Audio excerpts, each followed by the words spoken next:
എടാ ഈ വീഡിയോ കാണുന്ന ചെറുപ്പക്കാരെ കുറിച്ച് ഞാൻ ഇത്രയൊന്നും പ്രതീക്ഷിച്ചില്ല. കാരണം അവർ ഫുട്ബോൾ ടൂർണമെൻറ്റ് കഴിഞ്ഞ് വന്നിട്ട് പള്ളിയിലേക്ക് നമസ്കരിക്കാൻ വന്ന മനോഹരമായിട്ടൊരു കാഴ്ചയാണ് എന്നെ വല്ലാതെ അത്ഭുതപ്പെടുത്തിയത്. കാരണം സാധാരണ നമ്മൾ നാടുകളിലൊക്കെ ഫുട്ബോൾ ടൂർണമെൻറ്റ് കഴിഞ്ഞ് നമ്മൾ പിന്നെ അടുത്ത ജോലിയിൽ എൻഗേജാവും. പക്ഷേ ആ ചെറുപ്പക്കാർ ആ മക്കൾ അവർ പള്ളിയിലേക്ക് വന്ന് നമസ്കരിക്കാൻ വേണ്ടി വന്നപ്പോൾ വളരെ സന്തോഷം തോന്നി. സാധാരണ നമ്മൾ ക്ലബിൻ്റെ അടുത്ത് പോലും നിന്നിട്ട് ബാങ്ക് കേൾക്കുമ്പോൾ പള്ളി അടുത്തുണ്ടാവും. ചില അധിക ചെറുപ്പക്കാരും അങ്ങോട്ട് പോകലില്ല, പള്ളിയിലേക്ക് പോകലില്ല, ക്ലബ്ബുമായി ബന്ധപ്പെട്ട് അവർ എൻഗേജാവും. പക്ഷേ അതിലപ്പുറം അവരവരുടെ ഫുട്ബോൾ ടൂർണമെൻറ്റ് കഴിഞ്ഞ് വന്നിട്ട് അവർ പഠിച്ചവനെ പറഞ്ഞില്ല. ഞാൻ അവരോട് ചോദിച്ചു, ഇത് സ്ഥിരം ഇങ്ങനെയാണ് ചെയ്യാറുള്ളതെന്ന് ചോദിച്ചപ്പോൾ അവർ പറഞ്ഞു, അതെ, ഞങ്ങൾ ഫുട്ബോൾ കളിക്കാൻ പോകുകയാണ്, മറ്റെന്ത് കാര്യങ്ങളാണെങ്കിലും ഞങ്ങളാണ് നിസ്കാരത്തെ നിലനിർത്തലുണ്ട്, അതിന് പരിഗണന കൊടുക്കലുണ്ട്, എന്നിട്ടേ ഞങ്ങൾ ബാക്കി കാര്യങ്ങൾ ചെയ്യാറുള്ളൂ എന്ന് പറഞ്ഞപ്പോൾ വളരെ സന്തോഷം തോന്നി. അതുപോലെ നമ്മുടെ നാടുകളിൽ ഇങ്ങനത്തെ നല്ല നല്ല മക്കളുണ്ട് എന്ന് ഞാൻ ഓർമ്മപ്പെടുത്തുകയാണ്.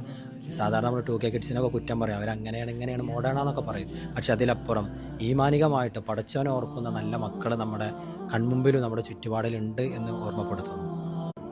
എടാ ഈ വീഡിയോ കാണുന്ന ചെറുപ്പക്കാരെ കുറിച്ച് ഞാൻ ഇത്രയൊന്നും പ്രതീക്ഷിച്ചില്ല. കാരണം അവർ ഫുട്ബോൾ ടൂർണമെൻറ്റ് കഴിഞ്ഞ് വന്നിട്ട് പള്ളിയിലേക്ക് നമസ്കരിക്കാൻ വന്ന മനോഹരമായിട്ടൊരു കാഴ്ചയാണ് എന്നെ വല്ലാതെ അത്ഭുതപ്പെടുത്തിയത്. കാരണം സാധാരണ നമ്മൾ നാടുകളിലൊക്കെ ഫുട്ബോൾ ടൂർണമെൻറ്റ് കഴിഞ്ഞ് നമ്മൾ പിന്നെ അടുത്ത ജോലിയിൽ എൻഗേജാവും. പക്ഷേ ആ ചെറുപ്പക്കാർ ആ മക്കൾ അവർ പള്ളിയിലേക്ക് വന്ന് നമസ്കരിക്കാൻ വേണ്ടി വന്നപ്പോൾ വളരെ സന്തോഷം തോന്നി. സാധാരണ നമ്മൾ ക്ലബിൻ്റെ അടുത്ത് പോലും നിന്നിട്ട് ബാങ്ക് കേൾക്കുമ്പോൾ പള്ളി അടുത്തുണ്ടാവും. ചില അധിക ചെറുപ്പക്കാരും അങ്ങോട്ട് പോകലില്ല, പള്ളിയിലേക്ക് പോകലില്ല, ക്ലബ്ബുമായി ബന്ധപ്പെട്ട് അവർ എൻഗേജാവും. പക്ഷേ അതിലപ്പുറം അവരവരുടെ ഫുട്ബോൾ ടൂർണമെൻറ്റ് കഴിഞ്ഞ് വന്നിട്ട് അവർ പഠിച്ചവനെ പറഞ്ഞില്ല. ഞാൻ അവരോട് ചോദിച്ചു, ഇത് സ്ഥിരം ഇങ്ങനെയാണ് ചെയ്യാറുള്ളതെന്ന് ചോദിച്ചപ്പോൾ അവർ പറഞ്ഞു, അതെ, ഞങ്ങൾ ഫുട്ബോൾ കളിക്കാൻ പോകുകയാണ്, മറ്റെന്ത് കാര്യങ്ങളാണെങ്കിലും ഞങ്ങളാണ് നിസ്കാരത്തെ നിലനിർത്തലുണ്ട്, അതിന് പരിഗണന കൊടുക്കലുണ്ട്, എന്നിട്ടേ ഞങ്ങൾ ബാക്കി കാര്യങ്ങൾ ചെയ്യാറുള്ളൂ എന്ന് പറഞ്ഞപ്പോൾ വളരെ സന്തോഷം തോന്നി. അതുപോലെ നമ്മുടെ നാടുകളിൽ ഇങ്ങനത്തെ നല്ല നല്ല മക്കളുണ്ട് എന്ന് ഞാൻ ഓർമ്മപ്പെടുത്തുകയാണ്.